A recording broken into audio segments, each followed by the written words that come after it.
Hello, I hope you're doing well. Tonight, I want to tell a story. You can read about it in the book of Jonah, specifically Jonah 1, with probably more of the things that I'm going to talk about tonight. But um, got to tell this story in chapel today and for the weekday kids. I was really tickled at how well they knew it. But the story is this. So Jonah was in a town called Joppa. And you could think of it, spatially, you could think of it as, let's say he's in Myrtle Beach. And God comes to him, Jonah was a prophet, and he says, hey, Jonah, I need you to go to Nineveh. So let's pretend Nineveh's Greenville. And did you go to Nineveh and tell them to repent? They're living wickedly. I love them. I want them to repent. If they don't repent, something bad's going to happen. Jonah did not like the Ninevites. Jonah did not want to go to Nineveh. So what he did, instead of getting on 501 and heading back up through Florence and Columbia to go to Greenville, he got on a boat and headed in the opposite direction.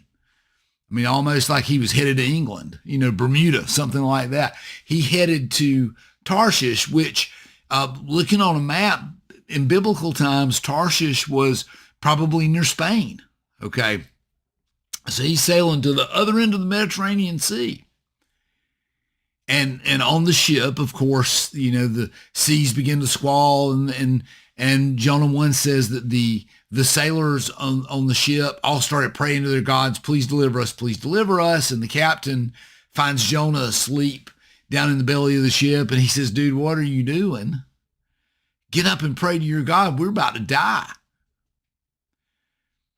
And so Jonah basically said, well, I know what's going on. I'm running from God. If you guys will throw me over, probably your problems will go away. And reluctantly, that's what they did. And immediately the ocean calmed. Of course, we know the story, and it's one of my favorite stories to tell in chapel. And I kind of found out last night I was going to be doing chapel, no big deal. But so I just went back to this one because it's a great story. The Hebrew, in the Hebrew, there's a Hebrew word for whale. That's not the word that was used for the big fish that swallowed Jonah, but we've always heard it as Jonah and the whale. And so, years ago, I was telling this story in a weekday chapel, and I told, I've got a master's in Hebrew. I told the kids that, and a little kid raised his hand and he said, but Mr. David, that's not true. It's a whale. And I said, well, buddy, I tried to explain the logic of, and kept trying to tell the story. And he raised his hand again and said, that's not true. It's, well, Mr. David, you're wrong. It's a whale. Well, okay, how am I wrong? Because my Sunday school teacher said it was a whale. Okay, so today it's a whale. Hebrew really did say big fish. But anyway, regardless, the whale swallows Jonah. It gives Jonah time to have a kind of a come to Jesus with God. Jesus existed, but we didn't know about him yet. But he kind of had this time to pray and come to his senses and say, okay, God, I'll stop running from you. I'll follow you. I'll do what you said. So the whale spit him out on dry land, and he caught the next Greyhound bus to Nineveh. And to make a long story short, he goes to Nineveh. He preaches to them. And then he goes out on the edge of the town to watch and see God's fiery wrath destroy them. But that didn't happen because they repented.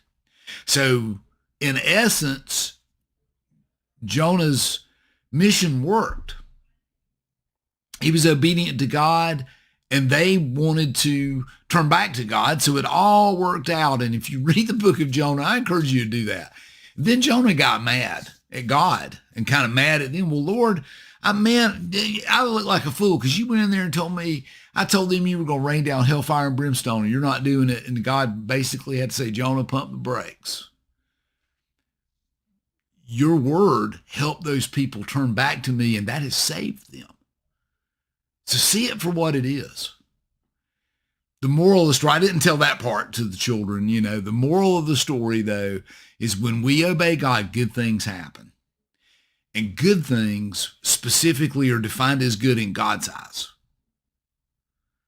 And so I hope you get something from that. I don't know where you are in life today, but I hope you get something from that today. Hope you have a good day and would love to see you Sunday.